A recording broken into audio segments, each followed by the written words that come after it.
Warren.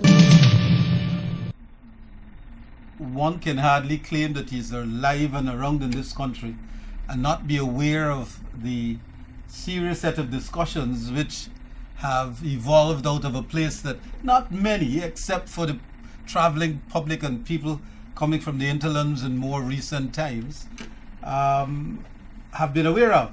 And that is the question about the Ogle Airport.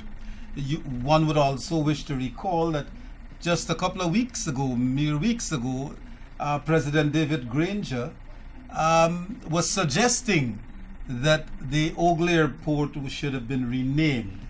I think it was renamed as Eugene Correa Airport or some such thing in recognition of the First Minister of Aviation in the country.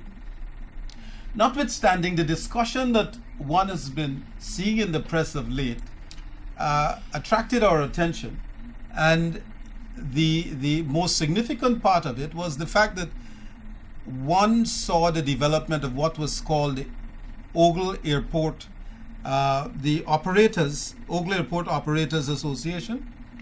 It's Ogle Airport Inc. That was a private company that took it over. Yes, no, And then I'm talking Ogle, about right, specifically the nine. there's the Aircraft Owners Association of Guyana. Very good. Right. All right. So the one saw that there was created in recent times an Aircraft Association of Guyana, Aircraft Owners Association of Guyana, which encompassed 9 of the 10 operators at Ogle.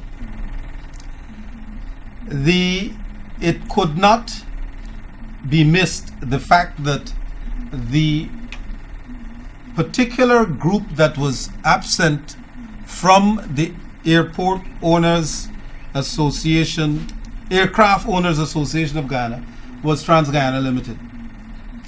For a number of practical reasons, our entry into this discussion will tonight treat with essentially the 9 members who constituted themselves into this Aircraft Owners Association of Guyana. And opportunity will be taken to at some other stage to have the views, to sample the views of Trans-Guyana Limited, the largest group at the Ogle Airport, and the group that ostensibly is associated with what is deemed control, and we will talk about that in the course of this program, of the Ogle Airport Inc., the company which has leased from the government of Guyana a plot of land which is now known as the Ogle Airport, and which land has been the setting for a phenomenal development. Just before we sample the views of our colleagues, I should say that 42 years ago I became aware of that facility, even as I started making my first set of forays into the interior using aircraft from Ogle.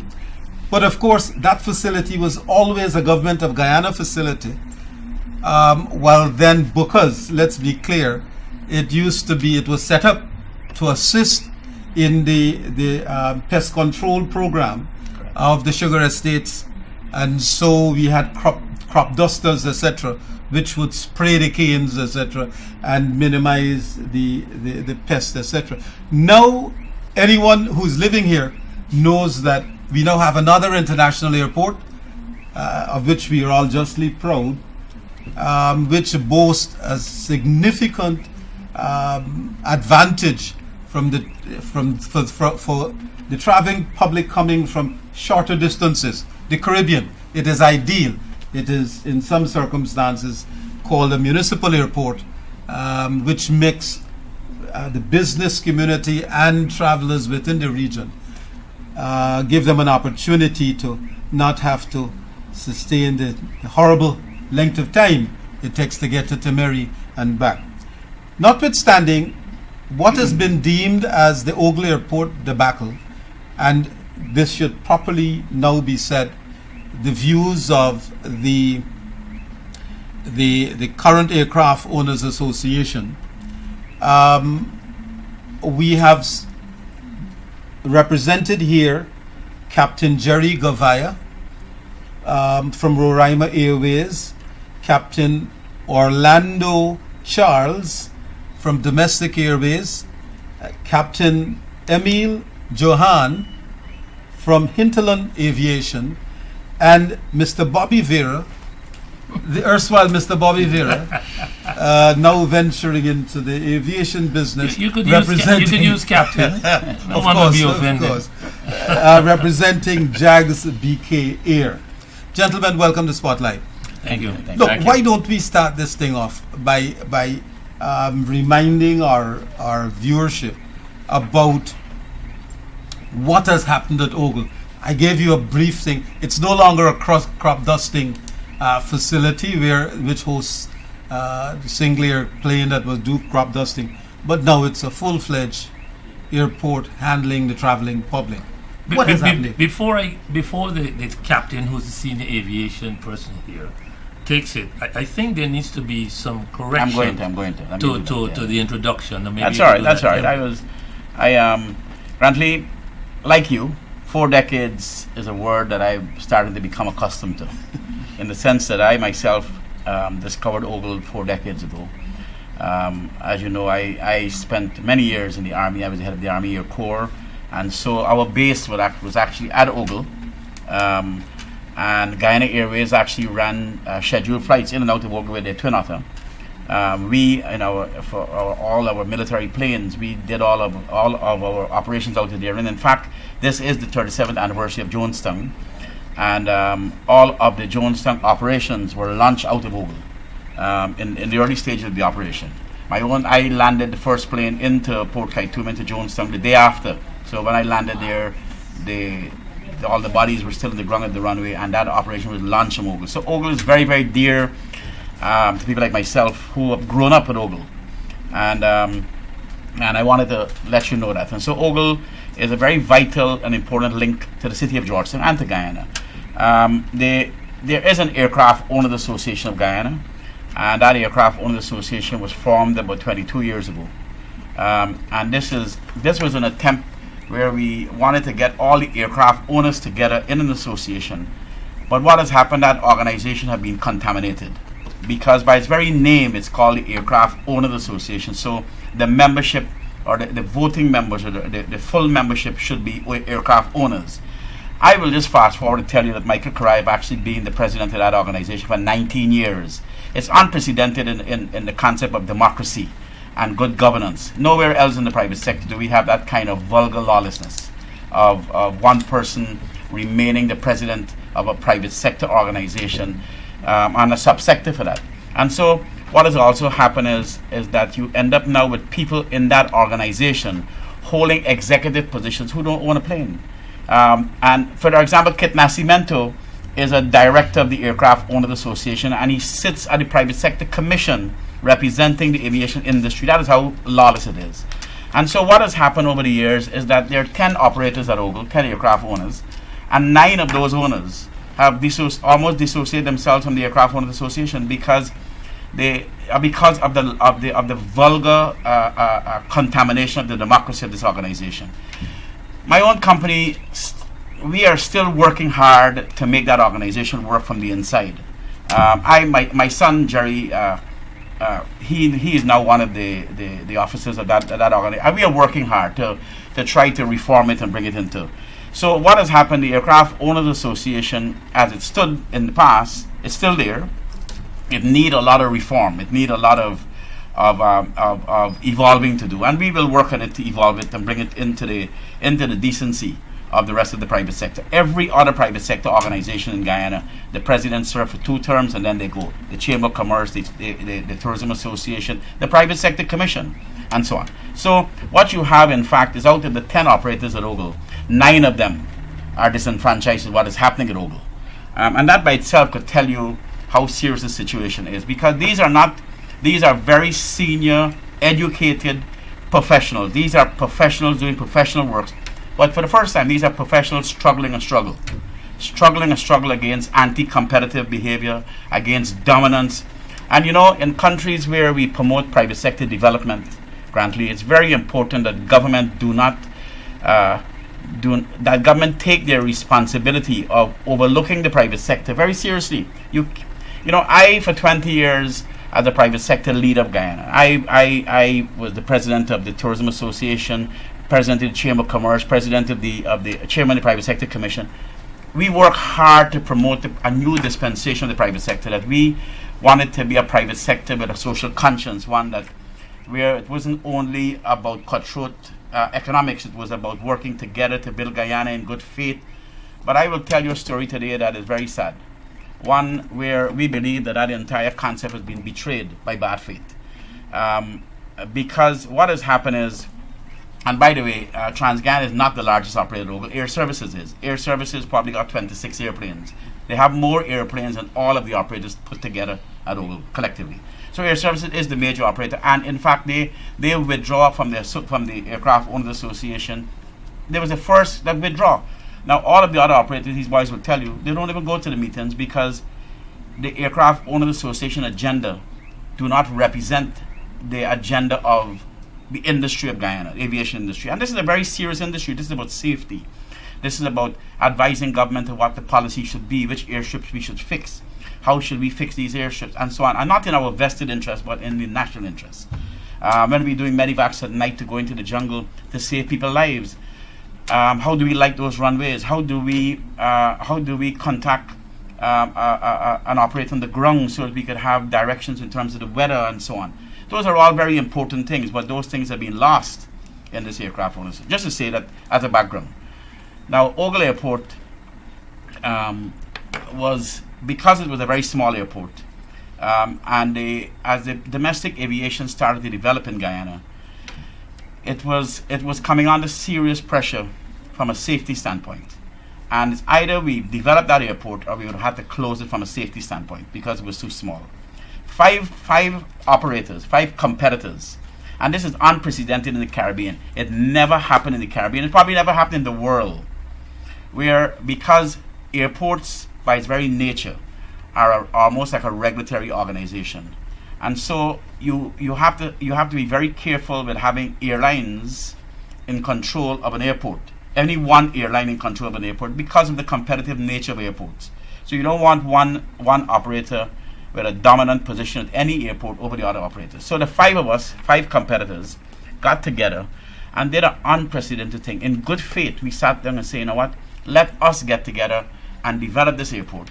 Bring our brains, bring our influence, bring our reputation to the table, and convince government to give us the right to develop this airport. And develop it in a way where it was going to be for the people of Guyana in an equitable way, where none of us would have more say than the next. So we will protect that by ensuring that these 5 competitive companies who were funding this thing, because we were the only companies there at the time, that we will come together and do this thing, and then we will keep our eye on each other to ensure none of us end up in a dominant position so as to cause this anti-competitive environment and oppressive environment that we now operate in at Ogle. And so we got together and we decided we were going to do this. And the safeguard was going to be, Grantley, where the 5 original investors and competitors will sit on a board and will be the holder of the only people with the ordinary shares. We know we needed more money, a lot of money, and we know the idea was we were going to bring that money in as preferential shares. So people will get their dividends. The more money you bring, the more dividends you'll get.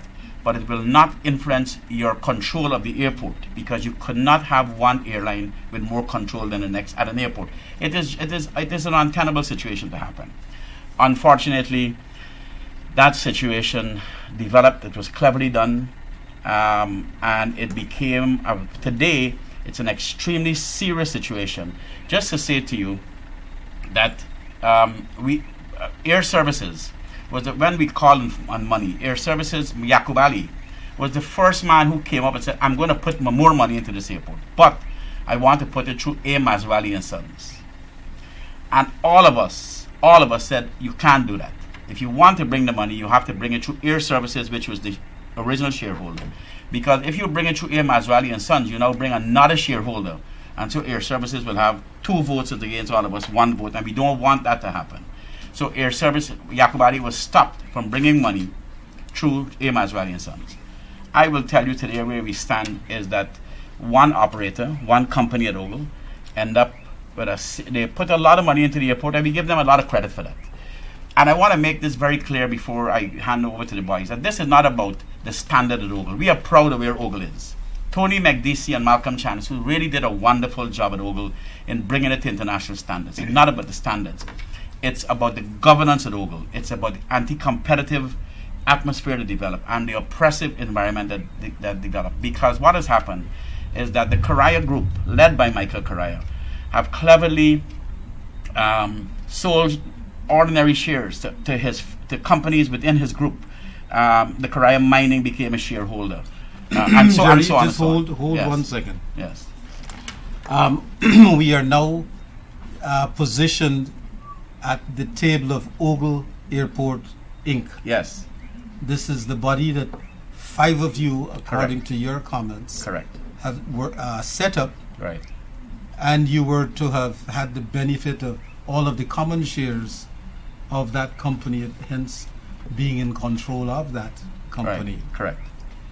Now, you're saying that Air Services was not allowed to Correct. bring additional resources in the form of an affiliate, Correct.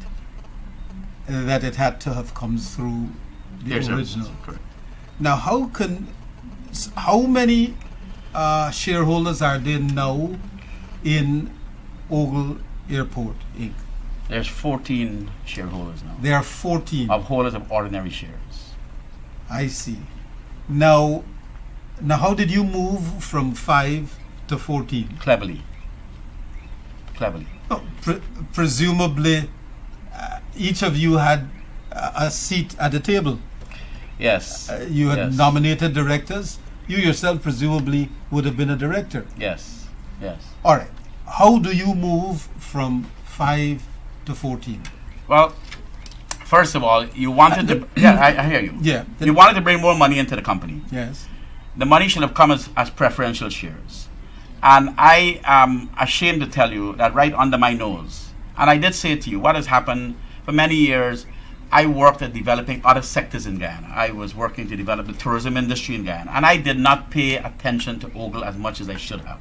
I was the president of the Chamber of Commerce. I was the chairman of the Private Sector Commission. So these things were happening at Ogle at a time when and maybe Yaqub Ali was not paying attention. And so the same thing, the same refusal that Yaqub Ali got from bringing the money in as Maswali.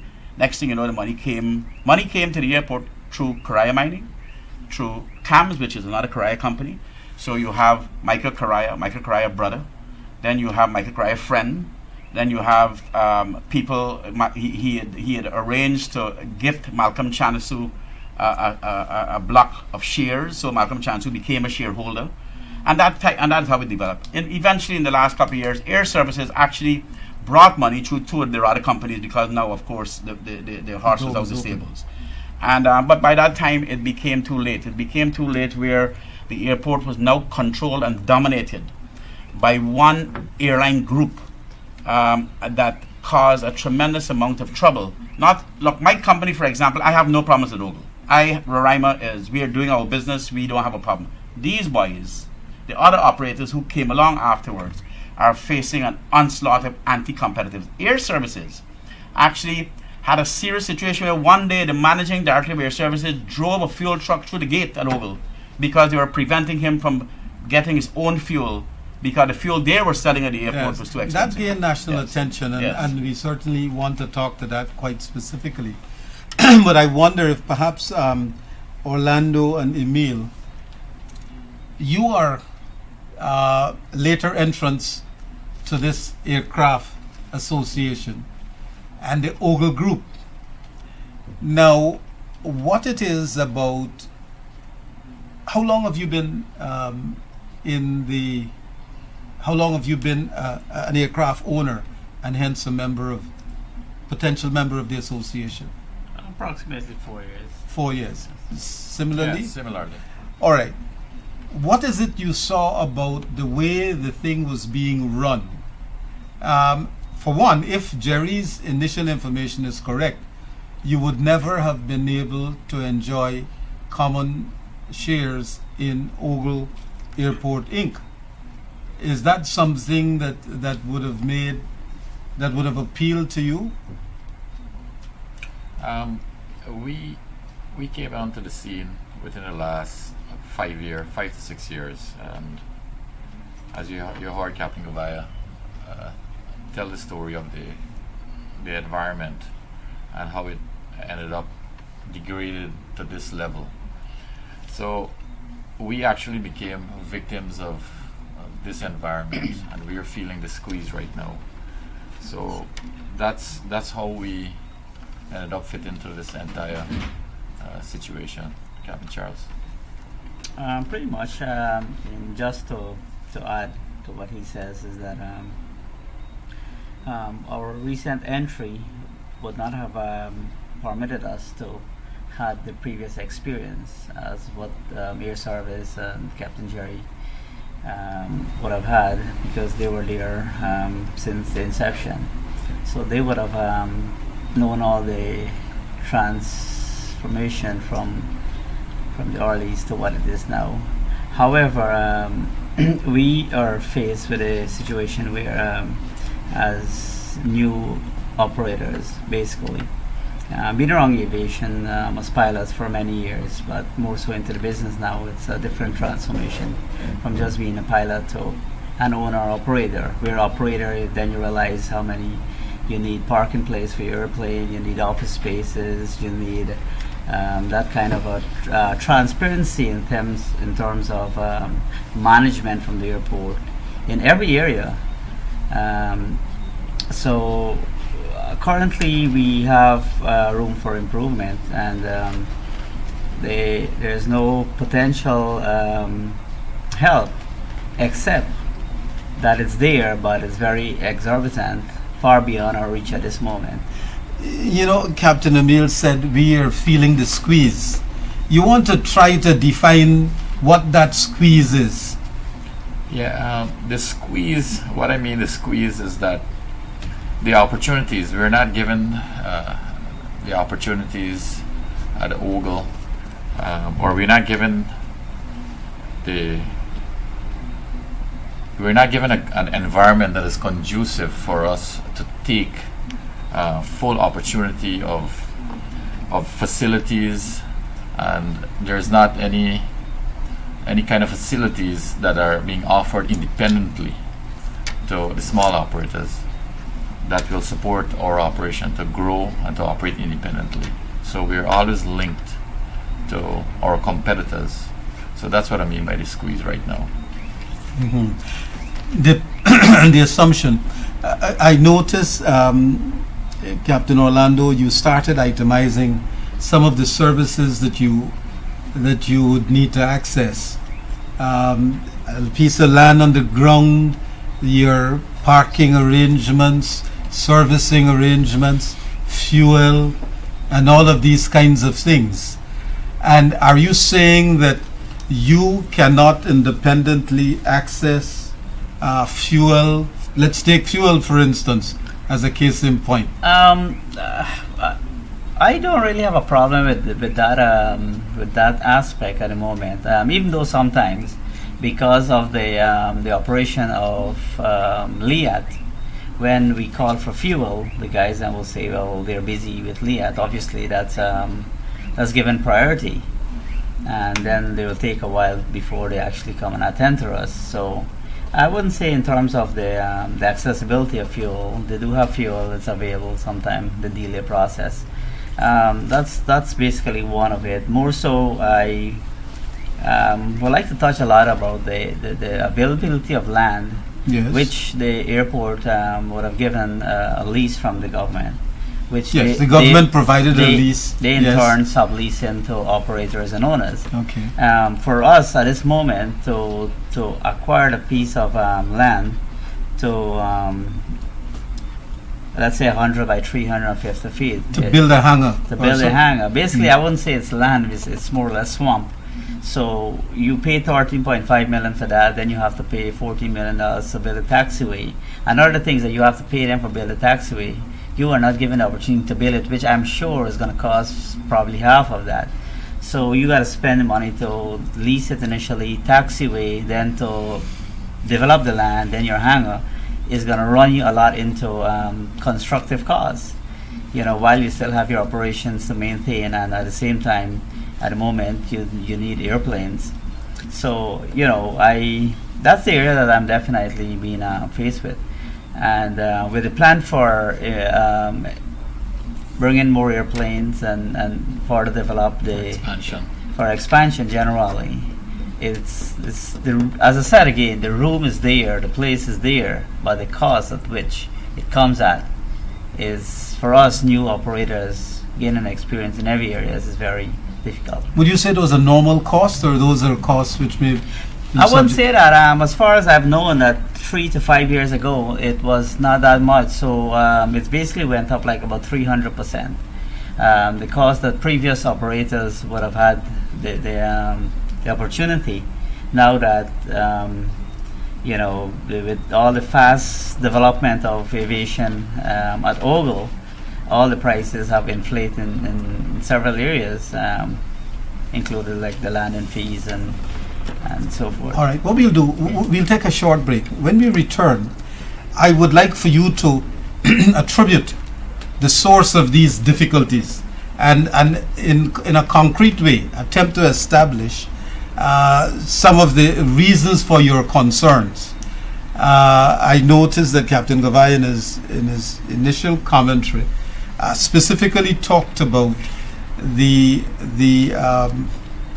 almost the dominant position exercised by he mentions the Korea group in particular, and we would want to see how this plays out, the kind of governance arrangements that there are, the opportunities for you to be able to affect the course of decision making, even on this question of the actual question. Can you question the price of land, and how? And is the mechanism for the development of the infrastructure, is that set in stone? Because I hear you say that your cost is given. Now you don't have an opportunity to treat with moving various elements of your cost. When we come back, we will go there. We'll take a break at this time. Save 50% and do more on the go with GTT Smart Talk bundles. Save on all calls to all phones and all networks in Guyana to Canada and USA. Do any of our bundles starting from as low as $180 for 10 minutes and 10 SMS. Send GT Talk to 620-1212 to view our plans.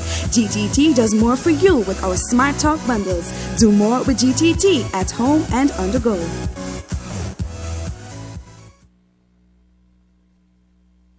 Program which looks at issues of interest to you. Welcome to tonight's program with Dr. Bradley Young. Now, we are going to try to locate the source of your difficulties. Let's try to itemize them so that the public out there may be very clear about what it is specifically that's causing you this angst and what is the source. Well, basically, there are 4 of us here represented, 4 companies of the 9 that is Yes. initially that is part of the group that has actually come out collectively to speak about the numerous areas that each one the operator has been affected by. So basically, 9 operators, they have different experience, different circumstances. But just to touch on a few that I would like to, as I said to you earlier, one of the areas that I am being affected is regarding the cost of land. As I said, it's available, but the price to develop it is too much for me. And that's where, as a group, because the Aircraft Owners Association, which was headed by Mr. Mike Correa for 19 years, we are not being properly represented by that group as new operators.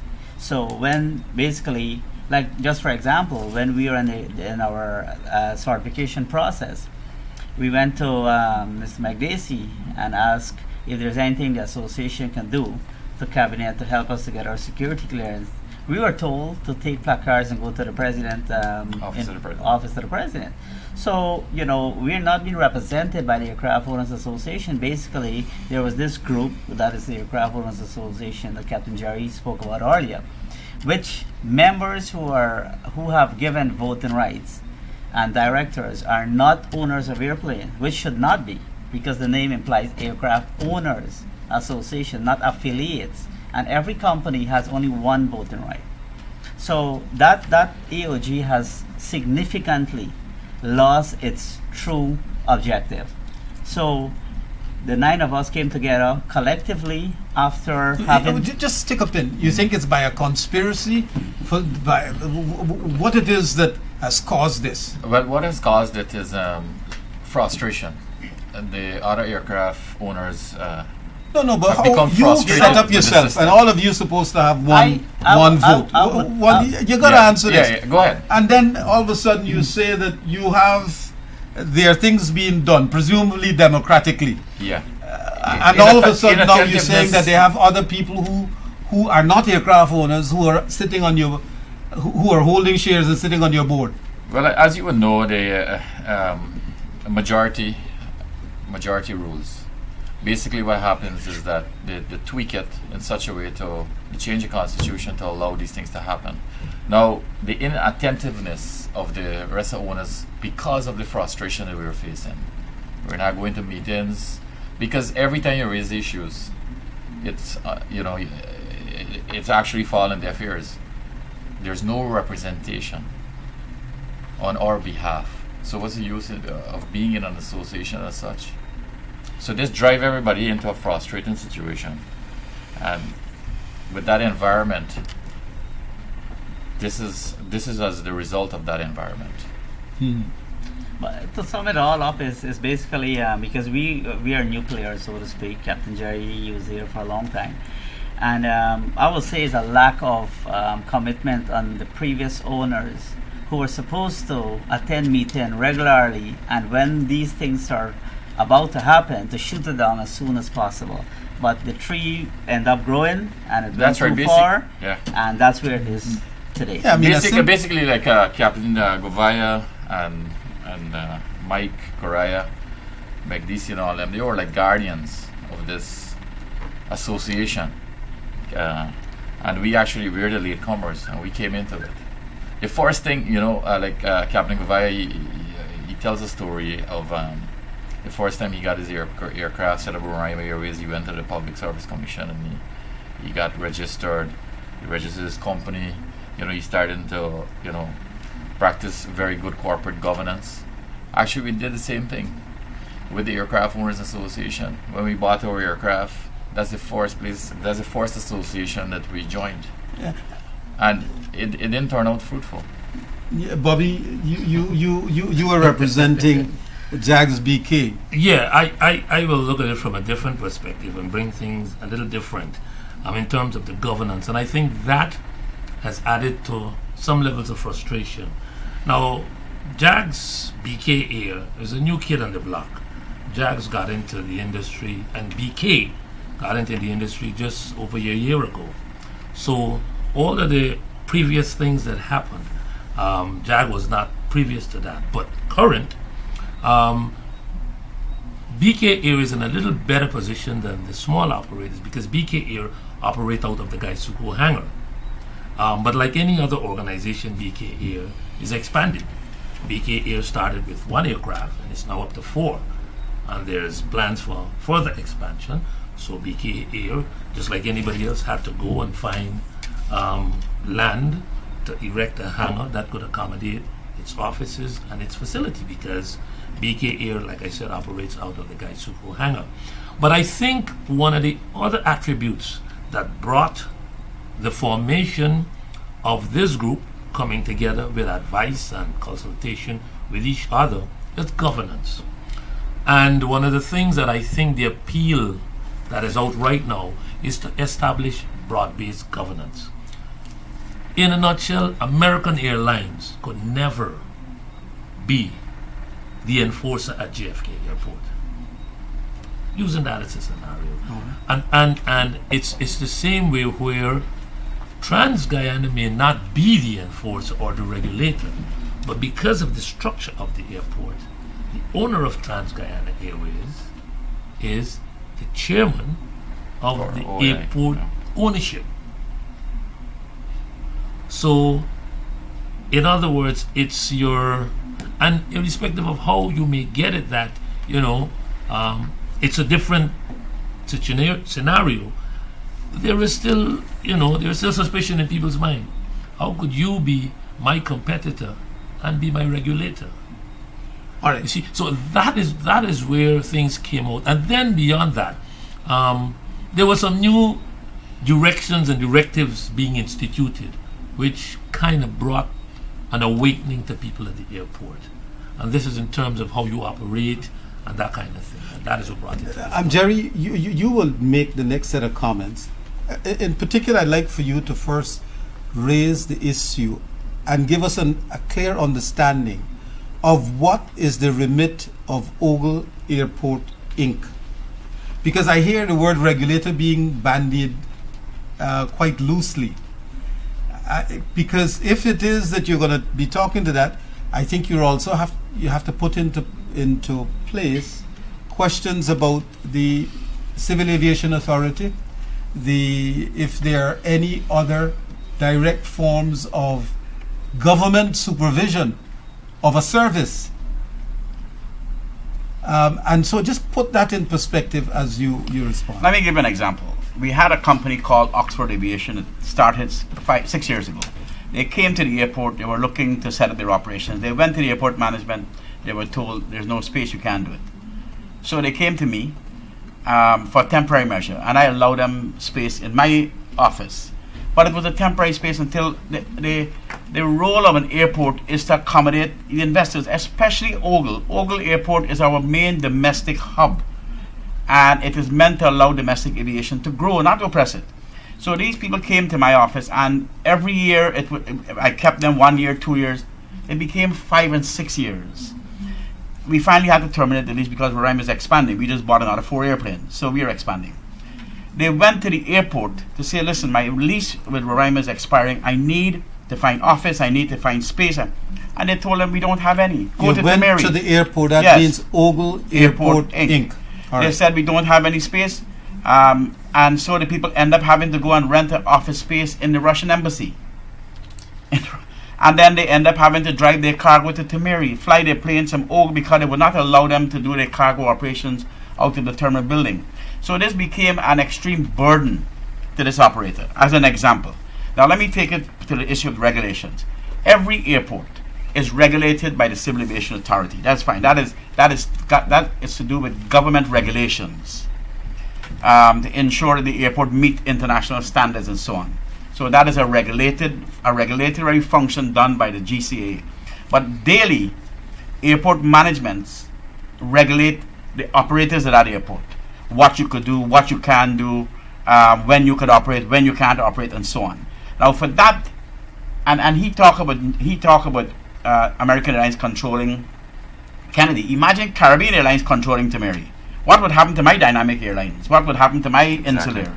So you can't never have. That is why CJIA is managed by an independent board, and anything that board asks me for, I trust them. What has happened here basically is that there's a serious lack of confidence in the fact that you have your competitor controlling your fuel, controlling your landing charges, controlling your maintenance, controlling office rental, controlling your parking for your airplanes. And then now, when all of this is going on and we are dealing with all of these serious challenges, President Granger, in good faith, I believe, made a suggestion, and a suggestion that this airport be named Correa. So here is the operators at Ogle are really in a paranoid position because the dominant operator, who in a clever way maneuvered the shares at Ogle to take this dominant position of control, not of money, because the money, we needed the money, but of control of the airport, is now going to have a suggestion where his name becomes the name of the airport. At that point in time, the operators got we did not want to have a confrontation with President Granger. We figured the president did it in good faith, and so nobody wanted to do that. So in the first day or two, there were not a lot of opposition, because we figured maybe we will have to live with this. It's not a fight worth fighting. But then a couple of days after, I got an email inviting me to a board meeting of OAI. This is the, by the way, this Of which you're a board member. no, I was evicted from the board, but I will tell you why. But the point is, this airport is not owned by anybody. This airport is owned by the government of Guyana. This Good. airport That is is owned by the people of point Guyana. number one. And this airport is leased to this private company Point to number operate. two. Correct. So I got this email in my inbox. When I looked at it, it was inviting me to a board meeting to come and discuss two important things. One of them had approval for what they call an operator's agreement, and there's written documents. This wasn't going for discussion. It was not going for review. It was going to be approved, and the operator's agreement. And the second thing was to discuss the naming of the airport. They were doing it with haste. Obviously, it made a lot of sense from a competitive standpoint. If this airport was going to be named after them, it's something they want to get through very quickly. All of us were paranoid about this because when you name an airport after a person, every day, whole day, that you're calling that name, and if that name is associated with one of your competitors, it puts you at a serious disadvantage.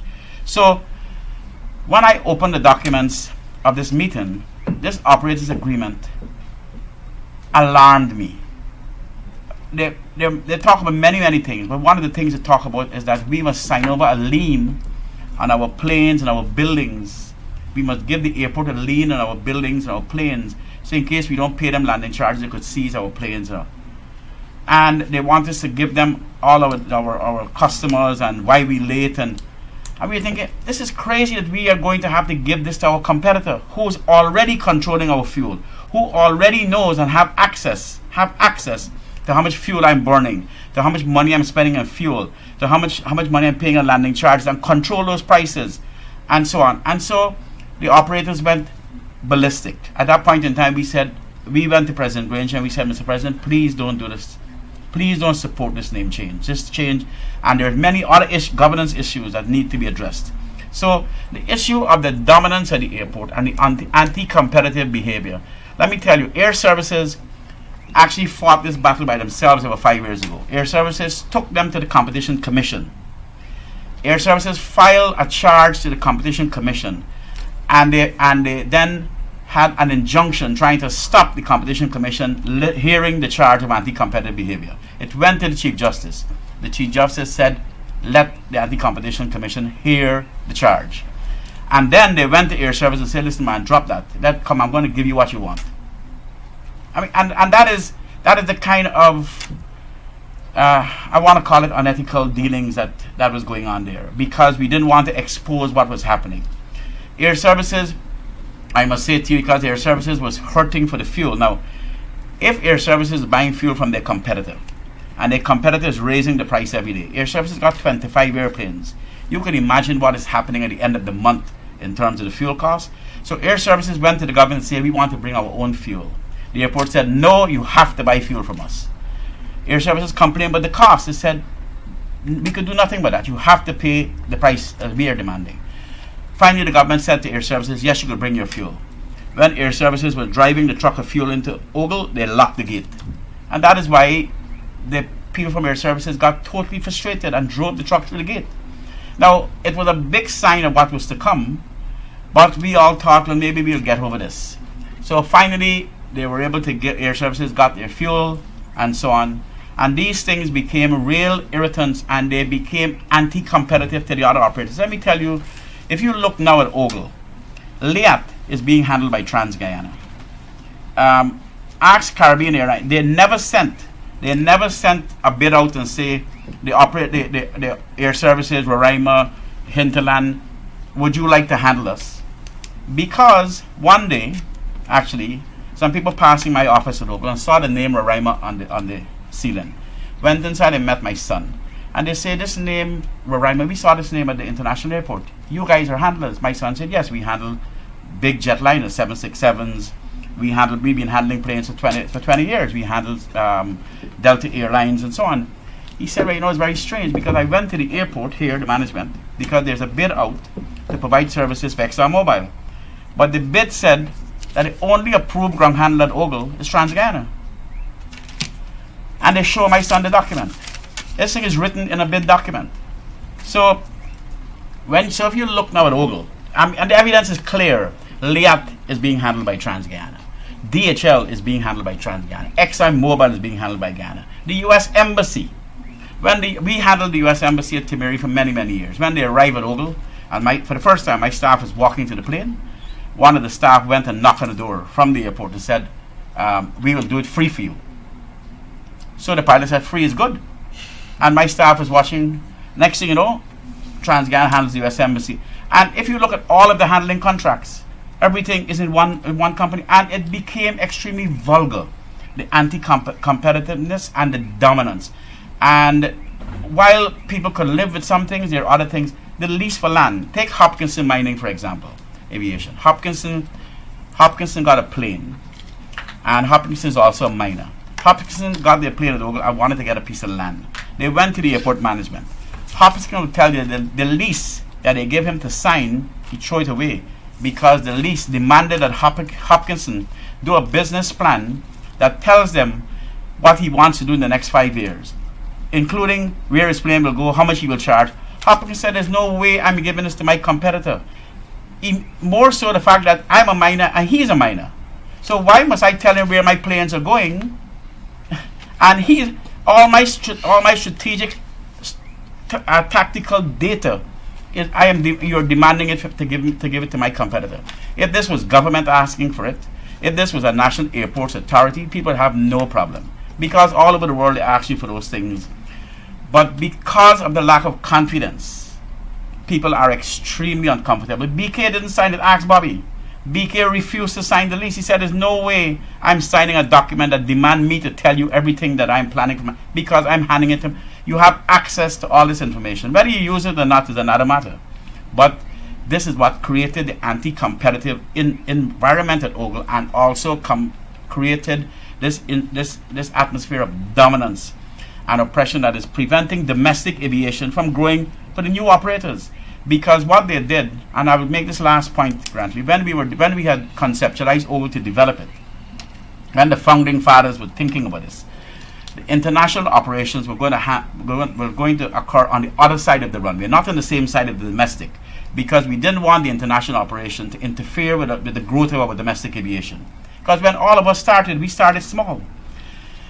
You go to Ogle now and you find the domestic operation is happening on the same place the international operation is happening, and it is oppressing the development of the domestic aviation, because of course the domestic aviation, the international operations, Liat and so brings more money to the ground handler and to the airport. So that is given a lot more priority than them. So that is why he's saying when Liat is on the ground they can't get fuel, and all these things are happening. So what needs to happen is the international operation needs to go to the other side of the runway. If you end up now with Caribbean Lines coming to Ogle, it will become worse if you end up with Caribbean Lines and Liat operating schedules into Ogle, with the domestic operation trying to live in that tight space. It will oppress the development and expansion of our domestic operators. And don't ask me, ask them. And by the way, Ogle is the busiest airport in the Caribbean. Yes. And be mindful, the entire domestic aviation of Guyana is based at Ogle. Yes. No. So we have a problem. What it is you think is an appropriate remedy to what you see as being an oppressive environment? Well, I think the Anti-Competitiveness Commission, the Competition Commission, need to look at this, and I believe that the government needs to set up a national airports authority that will manage all airports in Guyana, the same one that managed to, and they should have, so that people could have a feeling of equity, a feeling of confidence that their information is not going to be used competitively against them if they hand it to the airport. That if you hand government agencies your information, there's a level of confidentiality that you have and a level of confidence you have. And that is lacking now at Ogle. So it doesn't matter how fantastic Ogle is doing. It don't matter how beautiful it is, how much international regulations we meet. The fact that the local operators are feeling a sense of no confidence. That's a big problem. So the government need to find a way of installing a checks and balances system, and even the lease with the government called for what they call a review committee to make sure that the review panel to make sure that the OAI was complying with all the tenants of the lease. That was never done, and in fact that is one of the things we are calling on. But more particularly is the issue of the National Airports Authority that needs to manage this airport in a way where Guyanese citizens like me, like Emil, like Orlando, and all the others could feel a sense of confidence and comfort that money, not because you have more money, means that you must have more rights than the next person. We must have a system of equity in Guyana. And that's why the private sector need regulations. We need to be, private sector, unfortunately, this lesson has taught us that you can't allow the private sector to run loose. You need to be regulated. Tell me, what model, if any, the Ogle Airport system is mimicking that would allow for an active operator which is affiliated to other groups, which ultimately... None. And the reason that is because when it was setting up, because the 5 competitors were meant to be there to keep the balance, because that was broken, is how you end up with this. It was never meant to be this. In fact, if I will say anything, the spirit of the lease was violated. Because the spirit of the lease, when you have a man like Yaqub Ali involved in, it was a group of Yaqub Ali, Jerry Gabaya, Tony McDeesey, Michael Karaya, and Cayman Sankar. There were businessmen who were creating jobs and so on, and there was a feeling that these 5 operators will keep the balance. The European Union put, through the government of Guyana, $2 million into the concrete at Ogle. They didn't put that for one operator to benefit one company. They put it to benefit everybody, to benefit Guyana. And now what happened in that concrete is becoming the benefit of one operator. And so I say that we need, while we want to see private sector development, I think we need to always ensure that there is equity and balance in these things. And an airport is a very, very, very serious entity. It's a public utility that needs to be properly accountable and to be watched. So there's no other example like this. There are small airports in the London airport. In Jamaica, for example, they have a very good example of an airports authority, right? An airports authority, but no airport in the world is owned by one airline the way this is owned. I mean, it's unprecedented, and we need to harness it. We need to get on. We need to develop our industry. We need to develop our tourism, and we want this to stop. But you can't keep defending the indefensible. You need to correct it, and let's move on. We need to find a way to correct it and move on. Given the fact that, from what you have said, the Airport Inc., which holds the lease and hence has a responsibility to provide for the quote-unquote governance arrangements, all of the nuts and bolts arrangements at the airport to ensure for the health, safety, etc. of not just operators, but of course the traveling public, which ultimately there is nothing therefore. I mean, you already have, from what you said, a majority control, which is in a correct, which is in another, but which is in the Karaya group. You correct. mentioned that quite specifically, whether through Trans Guyana and or affiliates of correct. Trans Guyana with common tier interest and common interest. Now, what you think should happen tomorrow? And that's one thing. And secondly, why is it, if anything, the Ogle Airport Inc. seems so upset at what you're suggesting? They are, because of course they see this. They're treated like if this is like if they're smart businessmen, and so they put their money and they have control. But this is an airport, so they're upset that Apple Cart is being upset. But I want to address something before we go. The issue of the naming of an airport. The naming of an airport is very different from the naming of a building or naming of a road or a school.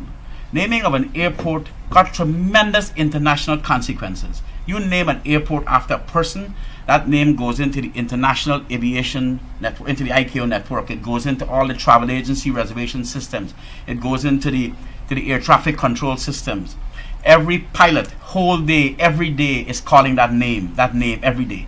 The country becomes branded by that name, whether it's Kennedy Airport, whether it's and so on. And so, what you have to do is ensure the person that you pick to put that name label at the airport on is an extremely significant Guyanese of extreme eminence and distinction, so that this name that is going to be called every day, over and over by air traffic controllers, by travel agents, by passengers who are going to this airport, you have to ensure it's a very carefully selected name that you do that made a tremendous difference in the history of your country, not just anybody. And we need to be very careful. I say, if you really want to name an airport after Eugene Correa, name Baganara Island Resort, which belongs to the Correa family, Eugene Correa, but certainly not Ogle Airport, that belongs to the people of Guyana.